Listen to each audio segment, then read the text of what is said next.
أعوذ بالله من الشيطان الرجيم بسم الله الرحمن الرحیم.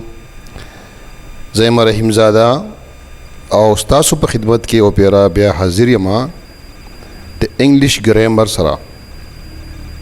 امید لرم چې تاسو به ښه او په خپلو سټډیز کې به مصروف یې. ما چې کومه سلسله شروع کړې وه د انګلیش ګرامر هغه به مونږ په مخ په وړاندې بیایو او من مقصد مې دا دی چې په خپله ژبه کې په پښتو کې مونږه په دې ګرامر باندې پوه شو. زه امید لرم چې زما دا لږ ډېر ایفرټس چې دی دا به ستاسو دپاره پیدامند وي. نو راځئ خپلو ننني لیکچر طرف ته ځو.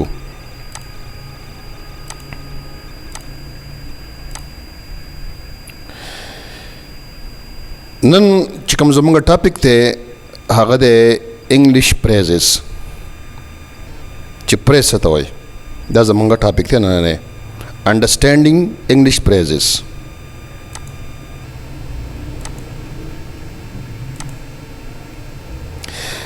په ننني لیکچر کې به موږ تاسو ته پیش کوو ډیفینیشنز آف پریزز ان انګلیش ګرامر، امپورټنس آف انډرسټینډینګ پریزز فار افیکټیو کمیونیکیشن. دغه د پریزز ډیفینیشنز او بیا د فریزز څه اهمیت دی په کمیونیکیشن کې. نو نن چې کوم زموږ ټاپک دی واټ از ا پریز. پریز څه ته ویلی شي؟ پریز چې دی دې ته موږ په اردو کې کلام ناقص وایو. پریز is the combination of words. Praise زمونږ سره د الفاظو مجموعه ده which does not have a subject and a verb. په دې کې به subject او verb نه وي and it does not give a complete meaning. او بل د دې دا خاصیت دی چې دا به مکمله معنا نه ورکوي. معنا به ورکوي خو مکمله معنا به نه ورکوي. It makes a part of sentence او دا به د سنټنس حصه وي. نو زموږ سره پریس چې دی دا زموږ سره د یو انګریزۍ د سنټنس د انګریزۍ د جملې یو حصه ده او دا د الفاظو مجموعې ته ویلی شي. او په دې کې به ورب او سبجیکټ نه وي او دا به سینس ورکوي، معنا به ورکوي خو کمپلیټ سینس به نه ورکوي. دا زموږ سره د پریس هغه ډیفینیشن شو. زموږ سره دی examples دي. I saw many students in the class. The book is on the table. The line is under the tree. In the above sentences, the underlined words that is in the class, on the table and under the tree are praises. دا کمی بره چې ما درې سنټنسز تاسو له د مثال په توګه باندې درکړي دي. دې کې چې کوم د انډرلاین ورډز دي دا کم سور کلر چې دی او لاندې ته کرښه وهل شوې ده انډرلاین ورډ دي. دا زموږ سره دا ان د کلاس دی یو او بل دی آن د ټیبل دی یا انډر د ټری دی. دا زموږ سره د پریزز مثالونه دي. یو خاص کوم موږ ایکسپلین کو نو I saw many students in the class دا زموږ سره یو انګلیش سنټنس دی. د دې چې کوم سبجیکټ دی هغه سبجیکټ دی آی دی او سا چې دی دا په دې کې ورب دی. student in the class دا چې کوم د الفاظو مجموعه ده دا پریز دی. تاسو ته خیال وکړئ په دې کې سبجیکټ هم نشته او په دې کې ورب هم نشته. او student in the class یعنی طالب علمان یا واړو په کلاس کې. نو په کلاس کې څوک لکه دا مکمل سینس نه ورکوي، یو موږ له کمپرهنسیو مکمله معنا نه راکوي. لہذا دا زموږ سره یو پریز دی. دارنګې په دې بله جمله کې د بک از آن د ټیبل، آن د ټیبل یعنی ټیبل د پاسه دا زموږ سره یو پریز دی، مکمله معنا نه ورکوي او په دې کې سبجیکټ او ورب هم نشته. انډر د ټری او دا هم یو پریز دی. دا زموږ سره دا درې مثالونه تاسو له درکړي دي چې پریز چې دی دا به د سنټنس د جملې حصه وي په دې کې به سبجیکټ او ورب نه وي او دا به مکمل سینس نه ورکوي. دې ته موږ فریز وایو په اسان الفاظو کې. اوس موږ مخ په وړاندې ځو. ټایپس آف پریزز. زموږ سره د پریزز څومره قسمونه دي؟ نو دا زموږ سره یو تاسو ته زه ایکسپلین کوم په لنډو الفاظو کې. دا زموږ سره چې دی نمبر 1 چې دی ناون پریز. ناون پریز یعنی هغه پریز ناون والا پریز چې ورته موږ وایو. A praise that function as a noun in the sentence. هغه پریز هغه کلام چې د هغې کار چې دی د په یو جمله کې د ناوني یعنی هغه په یو جمله کې د ناون په شکل کې کار کوي. د الفاظ مجموعي پریزي ورب او سبجیکټ پکې نه وي خو دغه الفاظ به په جمله کې د ناون په حیثیت سره کار کوي. اس کالډ ناون پریز. هغې ته ناون پریز ویلی شي. اگزامپلز ته مثالونه ما درکړي تاسو له یو دوه سنټنسز دي. وی هیو پلانډ ا ټریپ. We have planned to make a trip to the mountains. In the above sentences, the underlined words that is a trip and to take a trip to the mountains are phrases and they function as a noun in these sentences, so they are called noun phrases. کومنګه په دې سنټنسز باندې په دې جملو باندې غور وکړو نو د موږ سره لومړنۍ جمله ده we have planned a trip. a trip چې دلته وګورو کنده دا یو او ټریپ دوه دغه زموږ سره دوه الفاظ دي. نو ټریپ دا یو چکر دا ناون دی. الفاظ دي الفاظ مجموعه ده دا یو ناون دی. نو دا یو پریز شو دا پریز دی خو دا په دې جمله کې د ناون کار ورکوي. وی هیو پلان ا ټریپ منګه منصوبندی رخ کړی ده د یو چکر. نو دا ټریپ چې دی دا د ناون کار ورکوي ځکه ورته ناون پریز وایي. وی هیو پلان ټو میک ا ټریپ ټو د ماونټینز. اوس دلته کې الفاظ په دې جمله کې الفاظ په دې پریز کې الفاظ سیوا شو ټو میک ا ټریپ ټو د ماونټینز یعنی غر ته د چکر پروګرام غر ته چکر. نو دا هم یو ناون شو زموږ سره د ناون کار کوي په دې جمله کې. لہذا په دې دوه جمله کې دا کوم چې انډرلاین ورډز دي دا کوم چې ما په دې سور کلر کې لیکلي دي تاسو ته دا ا ټریپ او ټو میک ا ټریپ ټو د ماونټین دا زموږ سره ناون پریز دي. ولې دا د دې جملو سره او په دې جملو کې دا د ناون په حیث باندې کار کوي. بل زموږ سره چې کوم دغه دی د پریز قسم دی هغې ته موږ وایو ایڈجکټیو فریز. ایڈجکټیو خو موږ پیژنو انشاءالله مخکې ته بیا موږ دا ایکسپلین کوو. ایڈجکټیو زموږ سره پارټس اف سپیچ دی دا هغه لفظ دی چې دا ناون او پروناون معنی چې دا پای کې ماډیفیکیشن کوي معنی کې څه سیواوالی راولي یا کموالی راولي دا به مخکې ته کوو. نو ایڈجکټیو چې دی ایڈجکټیو پریز به زموږ سره سي. a praise that function is an adjective in the sentence that is provide some additional information about noun and pronoun. هغه پریز چې د هغې کار په یو جمله کې د ایڈجکټیو وي او هغه چې دی د ناون او د پروناون متعلق زموږ له څه معلومات راکوي. is called adjective praise.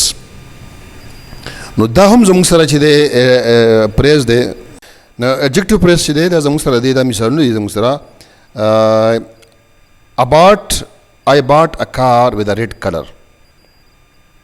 The house with the red color is my house. In the above sentences, the underlined words په دې جملو کې دا کوم دوه جملې چې تاسو له ما درکړي دي په دې کې چې کوم د انډرلاین ورډز دي کوم چې په ریډ کلر کې دي او لاندې ته کرښه وهل شوې ده that is with the red color. یو چې دی هغه with the red color دی and with the red door دا دوه چې کوم زموږ سره مجموعي دي الفاظو are adjectives phrases. The adjective phrases دي دراصل and they are used as an adjective in these sentences او د دې دا استعمال شوي دي په دې جملو کې د ایڈجکټیو په ذریعه باندې. یعنی دا چې دي I bought a car with a red color او ته خیال وکړې with a red color د دې دا زموږ سره د ایجکټیو کار کوي، دې ته موږ اسم صفت وایو. د کار دغه کړی ما یو موټر کار واغستو، خو څنګه موټر کار مې واغستو؟ سور کلر والا موټر کار مې واغستو. دا چې کوم الفاظ دي د ریډ کلر دا د الفاظو مجموعه ده، او په دې کې کوم وګورو د پریز هغه تمام خاصیتونه موجود دي، یعنی په دې کې سبجیکټ او آبجیکټ هم نشته لري او دا مکمل سینس هم نه ورکوي. خو دا په دې وخت کې د اسم صفت ایڈجکټیو کار کوي دا ټول الفاظ، لہذا په دې بنیا باندې دې ته موږ وایو چې دا زموږ سره ایڈجکټیو پریز دی، ځکه چې دا د دې ناون دا کار چې دی د دې په دې خاصیت کې چې دغه راولي اضافي معلومات ورکوي. دا بله جمله چې ده the house with the red color is my house، یعنی دا چې کوم کور دی سور رنگ والا دا زما کور دی. نو with the red color دا چې کوم د الفاظو مجموعه ده دا یو پریز دی، چونکې دا په دې کې صفت شوی دی د کور چې د سور کلر والا کور چې دی دا زما کور دی. نو دا زموږ سره یو ایڈجکټیو کار کوي، لہذا دا زموږ سره شو ایڈجکټیو پریز. مخکې ته ځو مونږه زموږ سره چې دی بل چې کوم دریم نمبر زموږ سره دغه دی د پریز قسم دی، هغې ته مونږ وایو پریپوزیشنل پریز. پریپوزیشن چې دی هغه به تاسو انشاءالله مخې ته به راځي، دا به موږ ایکسپلین کوو د هغې استعمال وغیره. دومره پورې خبر تاسو یاد ساته چې پریپوزیشن زموږ سره هغه الفاظ دي چې هغه د پروناون یا د ناون نه مخکې لګي او د هغوی تعلق ظاهروي د نورو څیزونو سره، هغې ته موږ پریپوزیشن وایو. نو انشاءالله مخې ته به هغه بیا موږ ایکسپلین کوو. اوس موږ راځو پریپوزیشنل پریز لا. نو زموږ سره a phrase that functions like a preposition in a sentence، هغه پریز چې هغه په یو جمله کې په یو سنټنس کې د پریپوزیشن کار ورکوي. پریز دی خو هغه ورکوي د پریپوزیشن کار. that is add more information about the relationship between noun and pronoun، یعنی هغه معلومات ورکوي د ناون او د پروناون په منځ کې چې کوم تعلق دی په یو جمله کې د هغې په باره کې موږ معلومات راکوي. and other elements او نور چې کوم شیزونه په دې جمله کې in a sentence په دې جمله کې is called prepositional phrase.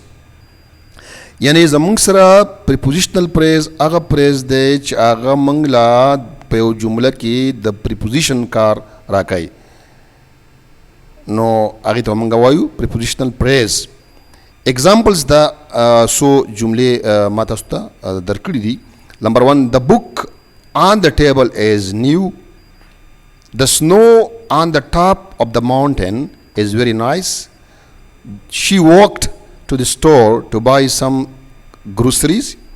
In the above sentences the underlined words are prepositional phrases because the function is a preposition in these sentences.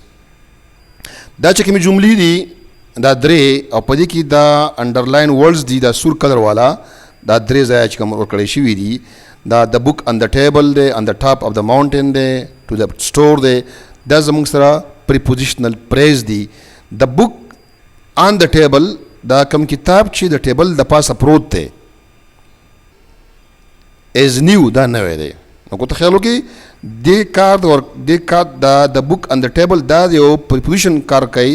د کتاب موږ ته پوزیشن ښیي، د کتاب موږ ته پوزیشن ښیي چې دا کتاب کوم ځای پروت دی. دا ټول الفاظ چې دي دا موږ له د preposition کار ورکوي، لہذا دې ته وایي prepositional phrase. په دې بله جمله کې موږ وګورو on the top of the mountain، the snow on the top of the mountain یعنی د غر د ټاپ ته پاسه چې کومه واوره پرته ده is very nice، دا ډېره ښکلې ښکاري، ډېره ښکلې ده. نو خیال وکړي دا on the top of the mountain دا چې کوم الفاظ دي الفاظو کومه مجموعه ده دا موږ ته د سنو د واورې هغه پوزیشن ښیي چې واوره د غر د ټاپ ته پاسه پرته ده، لہذا دا چې دی on the top of the mountain دا موږ ته prepositional phrase چې دی دا موږ ته پیش کوي. she walked to the store to buy some groceries. to the store چې دی دا زموږ سره د prepositional phrase دی، یعنی دا موږ ته پوزیشن ښیي. دا شي چې دی شي هغه سټور ته لاړه او یعنی ګروسري سبزي اخلي. نو دا زموږ سره شو prepositional phrase. بل موږ سره دی 4 نمبر چې کوم دی ایڈورب پریز. ایڈورب به ان شاء الله په خپل باندې مخې ته د پارټس اف سپیچ چې کوم موږ شروع کوو پای کې به دا راځي. ایڈورب زموږ سره هغه الفاظ دي چې هغه موږ له د ایڈجکټیو د ورب یا د بل ایڈورب په معنی کې څه چینج راولي نو هغې ته به موږ ایڈورب وایو. انشاءالله مخې ته به په پارټس اف سپیچ کې د دې هغه لیکچر به موږ تاسو ته انشاءالله درکوو ډېر زر. Adverb phrase چې دی a phrase which does the function of an adverb in the sentence providing additional information about verb, adjective and adverb is called adverb phrase. Adverb phrase چې دی دا زموږ سره هغه phrase دی چې دا په یو سنټنس کې د adverb کار ورکوي. د الفاظو مجموعه ده او دا په یو سنټنس کې د adverb کار ورکوي او adverb څه کار دی دی موږ له موږ ته راکوي معلومات راکوي د چا په باره کې معلومات راکوي د ورب په باره کې راکوي د ایڈجکټیو په باره کې راکوي یا د بل ایڈورب په باره کې راکوي. دا د ایڈورب کار دی. مثالونو کې به تاسو انشاءالله سره ډېر پوه شئ. دا 3 مثال دي. she sang with great passion during her performance. They walk along the beach on a sunny afternoon. She spoke to him in a friendly manner. The underlined words in these sentences are adverb. دې کې چې کوم دا په دې درې وړو جملو کې چې کوم دا underlined words دی ریډ کلر والا لاندې ته کرښه وهل شوې ده دا زموږ سره adverb phrases دي. She sang with a great passion هغه یعنی دا کوي مطلب دا چې هغه ګایکي کوي سندره وایي په ډېر غټ جوش او خروش سره. نو she sang with a great passion. with a great passion چې دی دا اوس څه کوي دا څه کار ورکوي دا د ایڈورب کار ورکوي. یعنی دی with a great passion دی پریس چې دی د sang په معنی کې چینج راوستی دی چې هغه یعنی ګانه پیش کوي خو په څنګه پیش کوي ډېر په جوش خروش سره پیش کوي. لہذا دا زموږ سره ایڈورب پریز دی. They walk along the beach on a sunny afternoon. هغوی چې دی د بیچ د سمندر چې کوم دغه کنارې د هغې سره سره واک کوي او روان دي. نو they walk along the beach. نو along the beach چې دی زموږ سره ایڈورب دی. دی چې دی دی پریس چې دی د واک زموږ سره ورب دی د دې په دې معنی کې چینج راوسته چې دی روان دي. او کوم ځای روان دي د بیچ سره سره روان دي د بیچ سره یو ځای داسې روان دي او واک کوي. She spoke to him in a friendly manner. هغې چې دی هغه ته ډېر په دوستانه انداز کې خبرې اترې وکړې ورسره. نو in a friendly manner چې دی هم دا زموږ سره د ایڈجکټیو کار کوي. دی ماډیفیکیشن راوستی دی دی چې دی اضافه راوستی ده په معنی چا په معنی کې د سپوک په معنی کې. نو دا زموږ سره د ایڈورب کار ورکوي. دا زموږ سره ایڈورب پریزز شو. بل زموږ سره دی انفینیټیو فریز. انفینیټیو به مو انشاءالله مخې ته راځي. انفینیټیو زموږ سره کله چې موږ د پس فارم اف د ورب سره موږ ټو ولګو لکه موږ ټو گو ټو برینګ وغیره وغیره داسې الفاظ چې هغې سره مخکې ټو ریډو دا الفاظ دې ته موږ وایو انفینیټیو. دا مخکې ته به انشاءالله بیا موږ وایو دا په یو جمله کې ایز ا سبجیکټ هم استعمالیږي ایز ا ناون هم استعمالیږي ایز ا ایڈجکټیو هم استعمالیږي په مختلفو شکلونو کې دا استعمالیږي. نو دا زموږ سره انفینیټیو فریز دی. نو کوم پریز ا پریز دیٹ فنکشن از ان انفینیټیو ان د سنټنس. هغه پریز چې د هغې کار چې دی د هغې فنکشن چې دی په جمله کې د انفینیټیو په شانتې وي نو هغې ته به موږ انفینیټیو پریز وایو. اټ کنسسټ اف ان انفینیټیو. دغه پریز چې دی د مشتملي په یو انفینیټیو باندې او د هغې سره سره اټس آبجیکټس ماډیفایرز. یعنی د انفینیټیو او د هغې سره بیا د هغې چې کوم آبجیکټس دي اضافي چې کوم الفاظو سره دي یا ماډیفایرز هغې ته ویلی شي دا ورسره مي is called infinitive phrase. لکه موږ سره دا وګورو که نه دلته موږ to swim دا زموږ سره انفینیټیو شو. ان د اوشن دا سره هغه object یا modifier شو. نو دې څه جوړ کو؟ جوړ کو انفینیټیو فریز. دا زموږ سره مثالونه دي examples. To swim in the ocean is my favorite. She loves to read books before bedtime. To be wealthy is a bliss. I need some tools to fix the broken chair. The underlined words in the above sentences are infinitive phrases. The function is a noun, adjective, or adverb in a sentence. دا چې کوم sentences ما در کړي دي څلور، دي کې چې کوم دا red color والا underline words دي دا زموږ سره د infinitive phrases مثالونه دي، او دا چې دی زموږ سره څه کوي په د جملې یو حصه وي او دا د څه کار کوي؟ د infinitive کار کوي. نو to swim in the ocean is my favorite. To swim in the ocean دی وخت کې دا زموږ سره یعنی په سمندر کې لامبل دا ناون شو، خدا infinitive دی چې to swim پکې استعمال شوی دی، دا infinitive phrase دی په دې جمله کې. She loves to read books before bedtime یعنی هغه خوښوي چې د ملاستې نه مخکې کتاب وګوري. د ملاستې نه مخکې کتاب کتل دا زموږ سره to read book before bedtime دا زموږ سره دغه شو infinitive phrase شو. To be wealthy is a bliss. To be wealthy زموږ سره مالداري چې دا هم ناون دی. مالداری دې مراد څه دی؟ مال to be wealthy یعنی مالدار کېدل، مالداری is a bliss دم دغه دی د الله تعالی رحمت دی. I need some tools to fix the broken chair. مالا داسې اوزار پکار دي چې زه دا ماته کرسۍ جوړه کړم. To fix the broken chair یعنی ماته کرسۍ جوړول، مرمت کول. دا زموږ سره هم infinitive phrase دی. زموږ سره چې دی هغه gerund phrase دی. gerund چې دی دا کله چې مونږ د ورب د فرست فارم سره ing ولګو دا gerund جوړای، او د دې دا به د ناون په حیثیت سره په جمله کې کار کوي. دې ته مونږ وربل ناون هم وایو. ان شاء الله پراتونکو لیکچرونو کې به مونږ د دې باره کې ذکر کوو.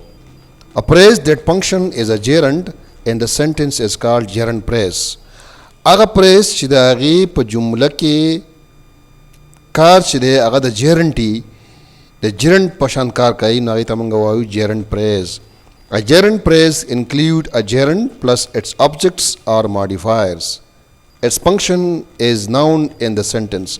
یو gerund چې دی یو gerund phrase چې دی هغه به مشتملي په gerund باندې او پلس د هغې چې کوم object یا modifier لکه مثلا دا زموږ سره په دې سنټنس کې چې کوم دا سور قدر والا الفاظ دي دا یو gerund phrase دی.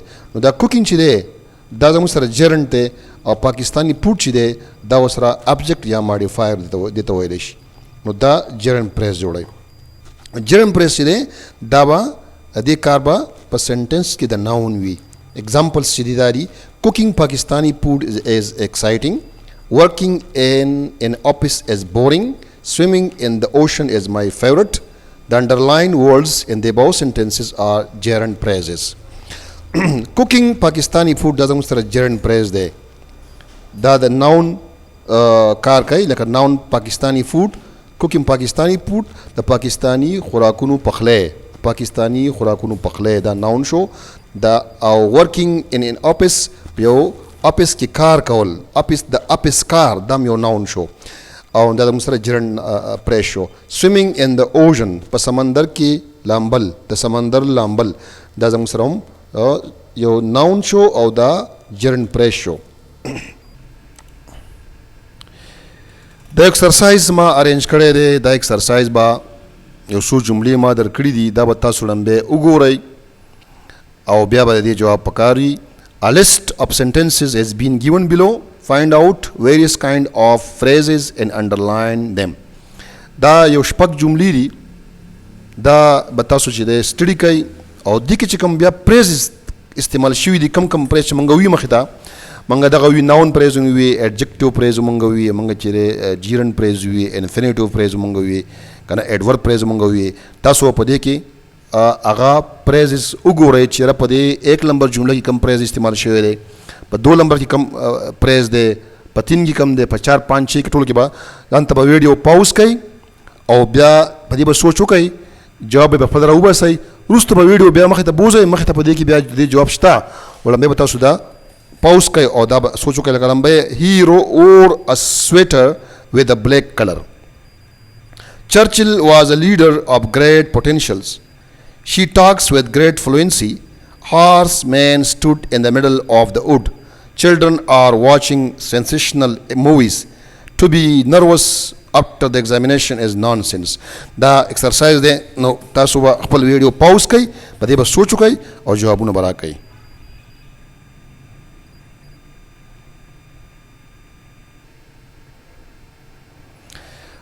ها نو مخې ته موږ ځو د دې چې کوم بیا جوابونه دي هغه تاسو ته زه پیش کوم. نو لمبی چې کومه جمله ده he wore a sweater with a black color. he wore هغه اغوستی دی یو سویټر اغوستی دی یعنی تور کلر والا. نا sweater with a black color یعنی تور. he wore a sweater with a black color هغه اغوستی دی وسه اغوستی تور کلر والا دغه اغوستی دی دا سویټر اغوستی. نو دا سویټر وذ بلیک کلر چې دی که نه دا زموږ سره د ایڈجکټیو کار کوي. د ایڈجکټیو دا د ایڈجکټیو کار دی په دې کې چونکې د سویټر دغه شوی دی یعنی تور کلر والا سویټر د سویټر صفت پکې شوی دی د دې خاصیت بیان شوی دی لہذا دا زموږ سره ایڈجکټیو پریز دی. او په دویم نمبر کې چرچل واز ا لیډر اف ګریټ پوټینشل. چرچل چې دی دا ډېر صلاحیتونو والا غټ دغه لیډر و.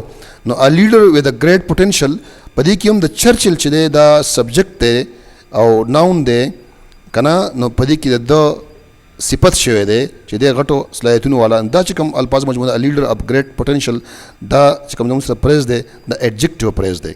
او شي ټاکس وذ ا ګریټ فلوینسي په موږ خیال وکړو وذ ا ګریټ فلوینسي هغه تقریر وکړو هغې خبرې وکړې ډېر په فلوینسۍ سره ډېر په روانۍ سره.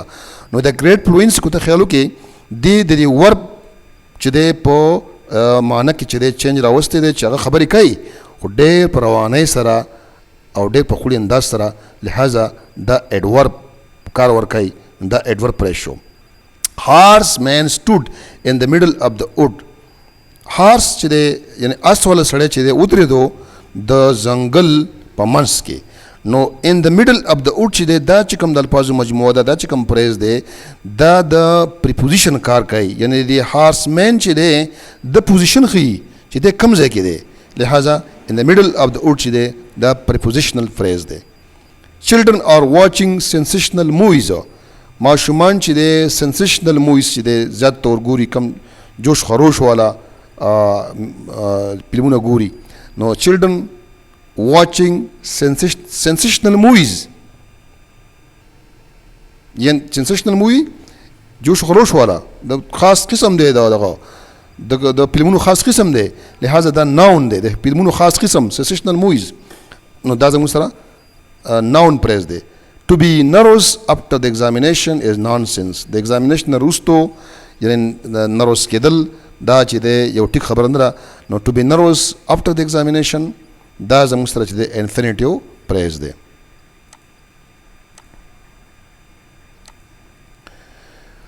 دا ریویو چې دا مونږ چې څه ولوستل مخکې د هغې معمولي شانتې وټ از پریز مونږ د پریز زده کو چې پریز څه ته وایي. پریز چې دی دا زموږ سره د الفاظو مجموعه ده او په دې کې به سبجیکټ او ابجیکټ نه وي دا د جملې حصه به وي او دا به مکمل سینس نه ورکوي دا به مکمل میننګ نه ورکوي انکمپلیټ میننګ به ورکوي. او بیا دې مونږ قسمونه وي د دې ټایپس چې دی زموږ سره ناون پریز مونږ یو وي دا ناون پریز دی د ناون په ځای باندې کار کوي. ایڈجکټیو پریز دی دا په جمله کې د ایڈجکټیو په ځای کار کوي. ایډورب پریز دی دا زموږ سره په جمله کې د ایډورب کار کوي. پریپوزیشنل فریز دی دا په جمله کې په سنټنس کې زموږ سره د پریپوزیشن په ځای کار کوي. او انفینیټیو فریز دا د انفینیټیو په ځای باندې کار کوي. او امید لرم چې سنسو زما په ټوټه پوټه الفاظو کې به تاسو ته سنسو پیدا میلاو شي. او نو زه امید لرم چې تاسو به زما د چینل خامخا سبسکرایب کوئ. تاسو به خامخا زموږ سره کوپریشن کوئ. زموږ له به حوصله راکوئ چې موږ مزید کوشش وکړو او ښه ویډیوز تاسو له په تعلیمي پنګه باندې جوړ کړو. نو امید لرم چې تاسو به خامخا زموږ د चैनल तरफ ता तवज्जो राखोई इंशाअल्लाह। अल्लाह हाफिज़।